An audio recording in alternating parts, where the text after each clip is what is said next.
नमस्कार दोस्तों, मैं हूं Abhay Singh, current affairs for exam से। दोस्तों, आज हम बात करने जा रहे हैं भैरव लाइट कमांड बटालियन के बारे में। यह सिर्फ एक नया यूनिट नहीं है, बल्कि यह सिग्नल है कि इंडियन आर्मी कैसे 21वीं सेंचुरी के वास के हिसाब से खुद को दोबारा डिजाइन कर रही है। इस पूरी स्टोरी को समझने के लिए हमें लाइन बाय लाइन यह समझना जरूरी है कि बैटलफील्ड फ्यूचर्स के कैसे हो सकते हैं। सबसे पहला सवाल यह है कि भैरव की जरूरत क्यों पड़ी। Indian army traditionally infantry, armour और स्पेशल फोर्सेस के थ्रू फाइट करती रही है, लेकिन आज के वार्स सिर्फ टैंक और सोल्जर्स तक लिमिटेड नहीं है। आज बैटलफील्ड हाइब्रिड हो चुका है, जहां drones, cyber attacks, electronic warfare और मिस इन्फॉर्मेशन एक साथ चलती है। यूक्रेन वार ने दुनिया को दिखाया कि फ्यूचर्स की वार कैसे दिखेगी।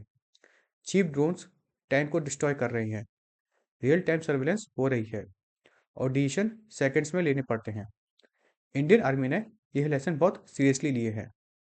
आर्मी एक ऐसी फोर्स चाहिए थी आर्मी को जो इन्फेंट्री से ज़्यादा फास्ट हो, लेकिन पैरा एसएफ जितनी हैवी स्ट्रेटेजिक कमिटमेंट ना हो। मतलब क्विक रिएक्शन, हाई मोबिलिटी और टेक ड्रिवन। आप समझ रहे हैं फ्रेंड्स? अच्छा, भैरव को एक सिंपल फिलोसफी के साथ डिजाइन किया गया है, फाइट टू नाइट।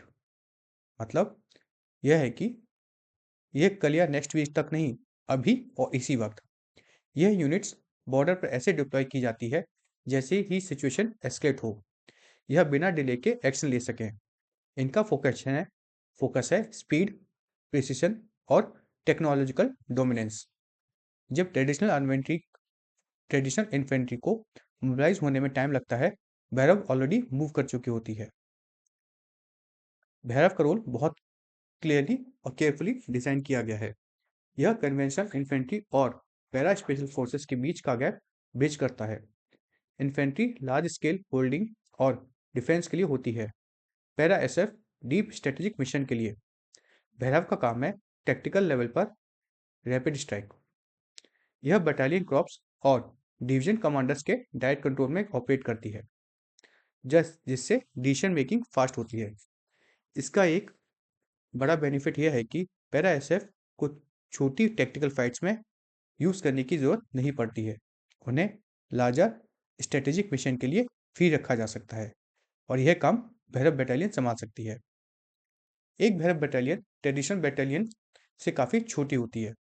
इसमें लगभग 250 हाईली ट्रेंड सोल्जर्स होते हैं। पर्सनल सिर्फ इन्फेंट्री से नहीं आते, बल्कि आर्टिलरी, एयर डिफेंस, सिग्नल और अदर आर्म से भी सिलेक्ट किए जाते हैं। इसका मतलब यह यूनिट एक मिनी इंटीग्रेटेड कॉम्बैट सिस्टम है, जहां firing power, communication, air defence और आईएसआर सब एक जगह होते हैं। यह इंफॉर्मेशन कॉम्पैक्ट, लीन और लीथल बनाई गई है। भैरव की सबसे यूनिक स्ट्रेंथ है ड्रोन डोमिनेंस। यहाँ हर सोल्जर को ड्रोन ऑपरेशन की ट्रेनिंग दी जाती है, सिर्फ ऑपरेटर नहीं, बल्कि यूजर और बैटलफील्ड इंटीग्रेटर। ड्रोन सर्वेलेंस के लिए, टारगेटिंग के लिए, रियल टाइम इंटेलिजेंस के लिए और इवन प्रिसिशन स्ट्राइक के लिए भी ये यूज़ हो सकते हैं। यह बटालियन इंडियन आर्मी के 1 lakh plus train drone operator ecosystem का हिस्सा है, जो दुनिया का लार्जेस्ट मिलिट्री ड्रोन फोर्स में से एक बन जाता है। ऑपरेशनली behave यूनिट्स बहुत फ्लेक्सिबल होते हैं। यह rapid raids, tactical special mission और सडन स्ट्राइक ऑपरेशन कंडक्ट कर सकते हैं। ड्रोन अनेबल्ड स्ट्राइक के थ्रू यह होस्टाइल टेरिटरी के अंदर डीप टेक्टिकल टारगेट्स को हिट कर सकते हैं, बिना लार्ज ट्रूप मूवमेंट के। ग्राउंड एक्शन के साथ साथ इलेक्ट्रॉनिक वारफेयर और साइबर सपोर्ट इंटीग्रेट इसमें किया जाता है, जिससे एनिमी के सेंसर्स और कम्युनिकेशन डिस्टर्ब हो जाते हैं। पहले बटालियन को डेरिवेटरी सेंसिटिव बॉर्डर के पास डिप्लॉय किया गया है। लद्दाख, जम्मू, राजस्थान और नॉर्थ ईस्ट जैसे सेक्टर्स में यह ऑलरेडी पोजीशनड है। आइडिया यह है कि अगर कल सुबह बॉर्डर पर कुछ होता है, तो रेस्पॉन्स शाम से पहले आ जाए। यह यूनिट्स शॉर्ट नोटिस कंटीजेंसीज के लिए टेलर की गई हैं।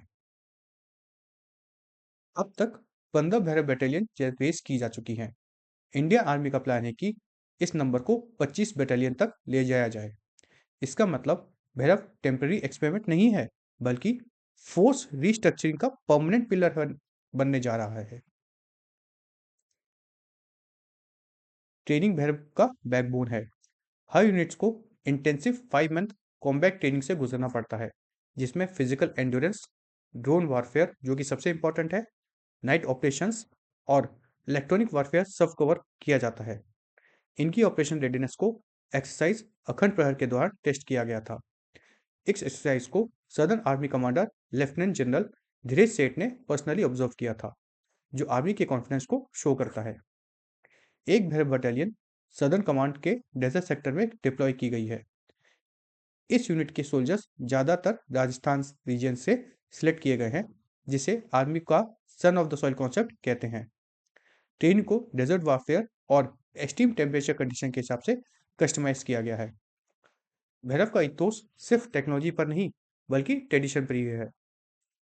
इस बटालियन की स्पिरिट राजस्थान लेगेसी से इंस्पायर होती है, जो रेजिलियंस, एंड्योरेंस और बैटलफील्ड एडेप्टिबिलिटी का सिंबल होता है। ये तो हम सभी जानते हैं। यह सोल्जर्स सिर्फ टेक सेवी नहीं, बल्कि मेंटली टफ भी बहुत होते हैं। भैरव को पहली बार पब्लिक में आर्मी डे परेड 2026 में देखा गया था।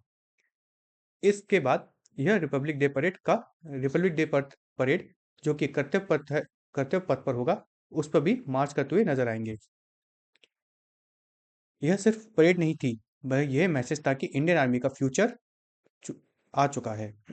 भैरव अकेला नहीं, इसके साथ साथ army integrated all arm Rudra brigades भी रेस कर रहे हैं। आर्टिलरी और आर्मर यूनिट्स को भी ड्रोन्स और एआई एनेबल्ड सिस्टम से इक्विप्ड किया जा रहा है। यह सब मिलकर एक मल्टी ड्रोन वारफेयर फोर्स बना रहे हैं। भैरव इंडियन आर्मी की ग्रे जोन थ्रेट्स के अगेंस्ट इंस्टेंट रिस्पॉन्स कैपेबिलिटी को एनहेंस करता है। यह वाटर डिटरेंस को स्ट्रॉन्ग करता है, क्योंकि एनिमी को पता है रिस्पॉन्स स्लो नहीं होगा। सबसे इंपॉर्टेंट, भैरव एक डिसाइसिव लीप है इंडियन आर्मी के मॉडर्नाइजेशन जर्नी में। यह यूनिट्स फ्यूचर वारफेयर के लिए सिर्फ तैयार नहीं, बल्कि डिजाइन ही ऐसा किया गया है। फ्रेंड्स, ये सेशन यही समाप्त होता है। अगर आपको यह सेशन फ्रूटफुल और इन्फॉर्मेटिव लगा, तो लाइक शेयर सब्सक्राइब अवश्य कीजिएगा। धन्यवाद। जय हिंद, जय भारत।